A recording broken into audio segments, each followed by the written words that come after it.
Okay, the story that we're going to read is called Mud Flat Spring.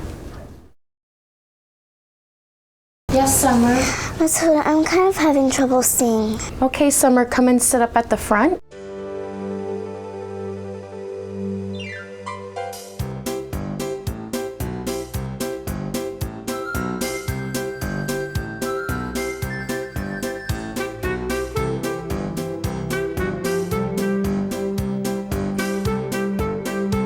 Vision, hearing, and speech affect all areas of learning.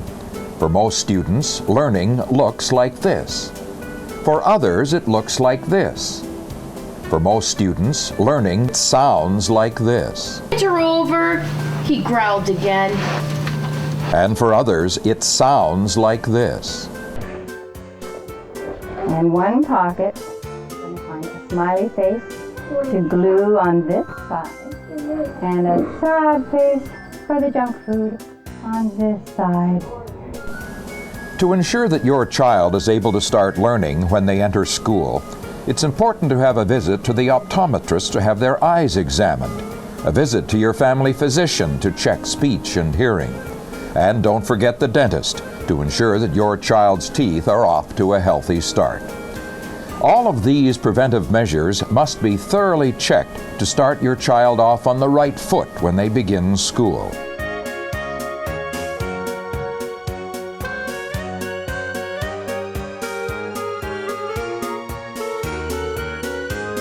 It's really important that children come in before they start school. Oftentimes children don't complain that they have a problem because they just assume that everyone sees as they do. And oftentimes there are problems that get overlooked because of that. Learning can be different for every student, depending on how well they can see. Some of the major things that we see when we have the children in for their examination is oftentimes children have crossed eyes. A lot of times parents see that and they come in complaining that, my child's eye turns in or turns out when they're tired. Sometimes it's very subtle and it doesn't show up. It is important though that children establish eye teaming, which is using both eyes together at the same time before they're age 5. If we don't correct that problem before age 5, oftentimes we can't correct it at all. So it's something parents should be looking for and definitely getting them in early to get that checked. Moving your child closer to the front of the classroom is a quick fix, but it's also a warning sign that must be addressed by an optometrist. One of the other major things that children have is called amblyopia. What can happen is a child can be farsighted in one eye and nearsighted in the other eye. And in those instances, they're more likely to use the nearsighted eye because it's less work, or the eye that sees perfectly, because it's less work than having to focus to see well out of the farsighted eye. As a result of that, their brain shuts down the farsighted eye because it's causing confusion for them. It's disturbing their vision, so their brain automatically shuts off this bad eye and it never develops. If we see these children when they're 7, it's too late. We can't correct that eye because it was shut down for too long and the vision didn't develop properly for that eye. So even if we put glasses on those children, they're not going to see well out of that eye that was shut down in their younger years because it was disturbing their vision.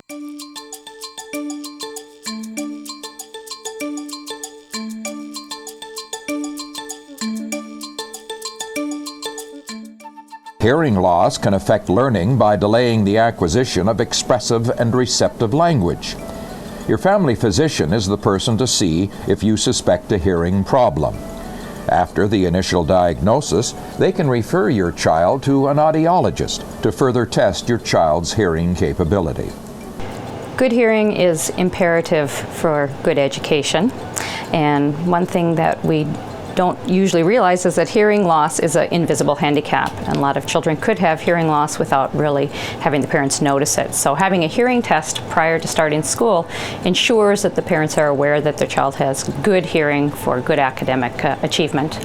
Again, moving your child to the front of the class could be a quick fix, but proper intervention at an early age can last a lifetime and greatly increase your child's learning opportunities. I think it's wise for every parent to bring every child in for a hearing test. It's quick, it's easy, it's non-invasive, and it gives a parent peace of mind. If there are any problems detected, then we can do something about it. So it's really important to get that information as early as possible.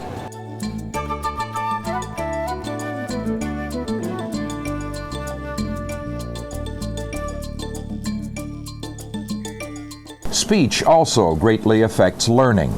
Students who have difficulties speaking sometimes shy away from expressing their opinions and do not get everything out of the learning experience.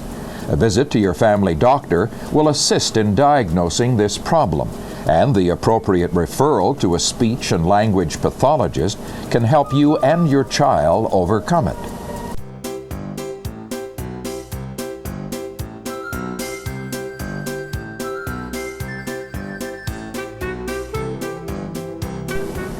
All of these factors dictate whether your child is ready to learn when they start school.